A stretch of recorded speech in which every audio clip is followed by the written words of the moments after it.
Hi guys, welcome back to my channel Lush Gardener. So somebody had requested me for a video on separating of the pups or propagation of Haworthia. So I think it's time to lessen the burden on the mother plant because she has been carrying these pups for a very long time.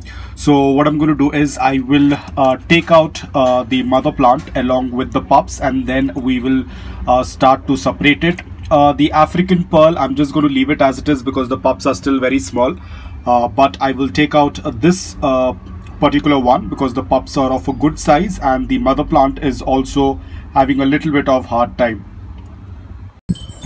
So guys, I was trying to take out only one of the Haworthia, but the entire thing spilled out. The reason is because both of them had got root bound. So this is how root bound succulent tends to look like. As I said, this has been in this for almost 3 to 4 years. I haven't changed the pot, so this is how it looks like. You can see my soil mix, how gritty it is, even though this one was a very old one.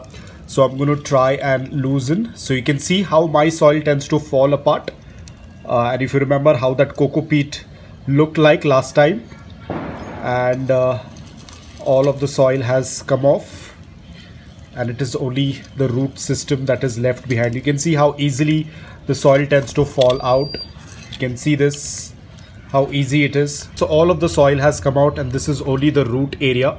So I will first separate the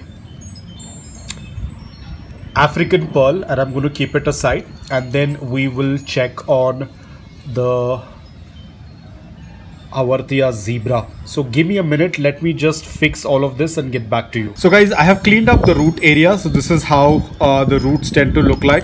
They were kind of congested in this.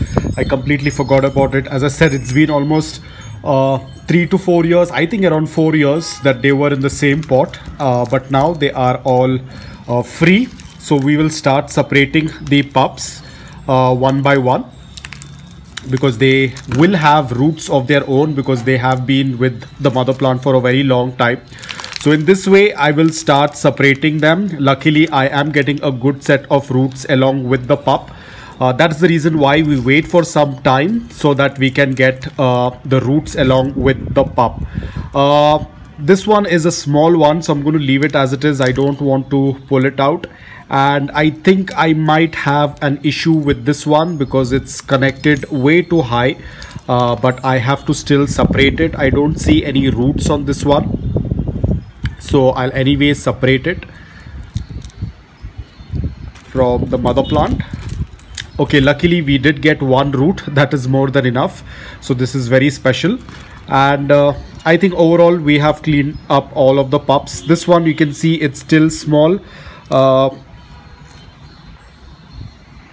It's still small, but it does have one tiny root. So let me try to pull that out as well. Hopefully I can get the root. Amazing. So here again we have, this one is the smallest one. It also has roots, so I separated it. If it didn't have roots, I would have left it on the mother plant. So here you can see all of the pups have their individual roots. But there is one important thing. Even though they have roots, we have broken them out, so we will have to let them callus for around 2 to 3 days, and then I will put them into the soil. So 1 2 3 4 5 6, so 6 pups. I still have one more, but I'm going to leave that as it is because it's still very small.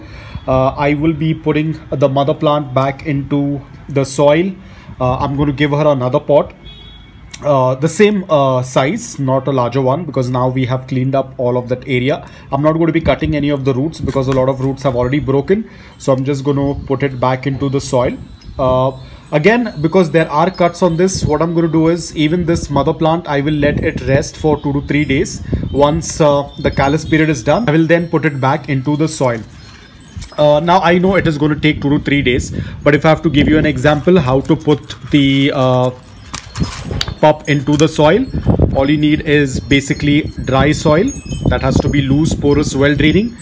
Take the pup and just push it into the soil, cover the root area with some soil. Very simple. That's all about it. Do not water it the same day. Then you can go ahead and water after 4 or 5 days. So that is going to be the same process for all of them. After 2 or 3 days, once everything is calloused, I will put them into the soil just like how I showed you. So guys, that was all about it. Now I would say with Haworthias, especially the zebra, the pup separation method is a easier method to grow them. Pups will grow a little bit faster. Again, when I say faster, this has taken a very long time. It's almost 3 to 4 years that it has been with me.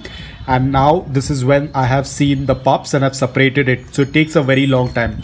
I had also a question about, can we leaf propagate Haworthia zebra? Yes, we can leaf propagate. But for this leaves to put out roots, it is going to take around 6 to 7 months. And probably in the 9th or the 10th month, you will start noticing pup. Growing from leaf propagation is a very slow process, so I would say better go with separating of the offsets rather than leaf propagation. If you have a leaf that has broken off, probably in transit or while repotting, then it's absolutely fine. You have no other option, you can put it on soil, but the process is going to be very slow. I haven't tried a leaf propagation because I had seen a video wherein the person had mentioned that they are leaf propagated after almost a year. After almost a year, they happen to see a small little tiny pup growing. So I don't think I have that much of time and patience to wait for almost a year when I can go with this option. Again, at the end of the day, it's your call. If you want to go with leaf propagation, you can do that. If you want to separate the offsets, you can go with that, whichever method you are comfortable with. But the pup separation method is a little bit faster as compared to leaf propagation. So guys, that was all about it. I hope that you liked this video. If you did, please hit the like button, and if you're new to my channel, please consider subscribing to it. Until then, take care, stay safe, and keep propagating.